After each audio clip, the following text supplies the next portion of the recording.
Ooh, doggy. What's going on, beautiful people? I pray that you all are just doing incredibly well. Listen, on this video, I want to share with you some tips, some strategies, some pointers that have helped me when it comes to getting my deals across the finish line, specifically my wholesale deals and getting these deals assigned to an end buyer. So that's what I want to talk about on this video today and share with you maybe three powerful tips that, again, I think are going to serve you well when it comes to actually getting you paid and getting these deals across the finish line, okay, as smoothly as we possibly can. So before I dive into it, please, if you don't mind, liking the video, subscribing, and even leaving your comments below.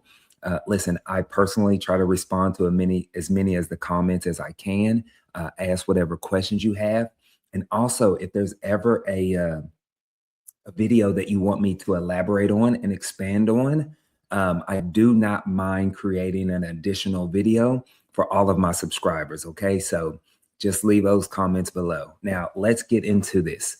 Now, when you have a property under contract that you're going to do a wholesale on, and you finally have an end buyer, so now you're going to need a second contract. Okay, the second contract is called an assignment of contract. Now, this is going to be between you and the end buyer. Make sense? Right? So now we have two contracts for this whole transaction: a purchase agreement between you and your seller, right, the property owner, and then an assignment of contract between you and your end buyer. And basically what this states is you are assigning your equitable interest in this property, okay? And that end buyer is going to be bringing all of those funds to the closing table. And this is where you're going to add your fee, which is your wholesale fee, your assignment of contract fee on that assignment contract to the end buyer. So for an example, we're going to have our purchase contract is going to say $100,000. But let's say, for example, we're selling our contract to an end buyer for $150,000, right? So whenever you go to close at the title company, they're going to see that difference, right? And they're going to know that that's your assignment fee that goes to you. Okay. So make sure that you have an assignment of contract. Also, just know that these are just standard one-page contracts. They don't need to be overly complicated. You don't need to have a 3, 4, 5-page assignment contract. All right. Just use a standard one. You'll be just fine. The second thing that I want to bring up that will help your transactions go a lot smoother is we do not give our end buyer an option period. Okay.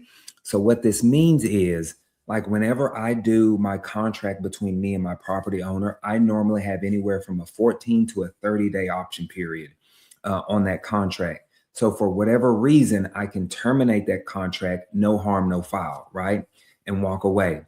But when I have an end buyer, I do not give them an option period. I let them know that, hey, Mr. End buyer, you need to go and walk the property, run your numbers, do all of your due diligence beforehand. So this way, you know that you're moving forward. All right. I do not want to, and you don't want to be playing around with an end buyer that's not serious about moving forward. Okay.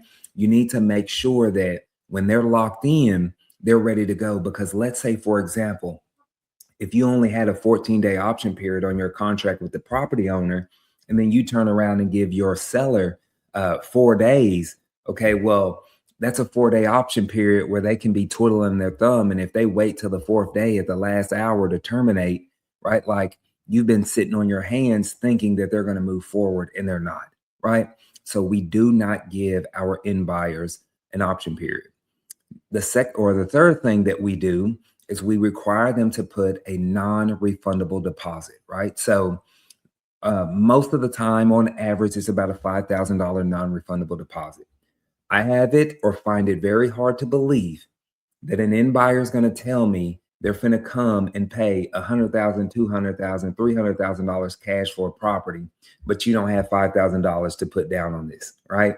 I'm not going for that. So I let them know that, hey, we require a $5,000 non-refundable deposit. So this way, make sure that you're locked in and make sure that they're going to be moving forward. Because what you don't want to happen, a lot of the times, these properties that we get, they may be facing foreclosure. What if that property is going to foreclosure in a few weeks And then a couple of days before closing, the end buyer turns around and backs out. That's what you don't want to happen.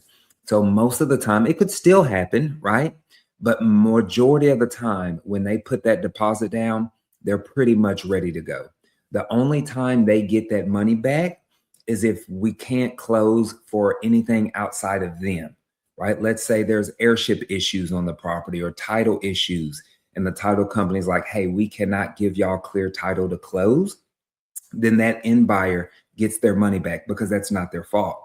But if they come to me 2 days before and says, hey, Clifford, I can't get my money together, or, I stumped my toe and whatever it may be, and now I can't close. Well, that's their fault, right? It's their fault. They stumped their toe. So they should have wore some tennis shoes, right? Or some cowboy boots. And so now they will lose or forfeit that money.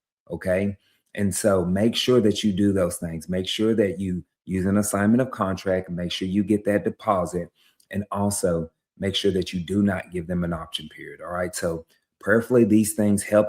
In fact, I know these will help get your deals across the finish line much, much smoother. Y'all let me know if there's anything that has helped you in the past get those deals to the finish line. But y'all have a blessed one.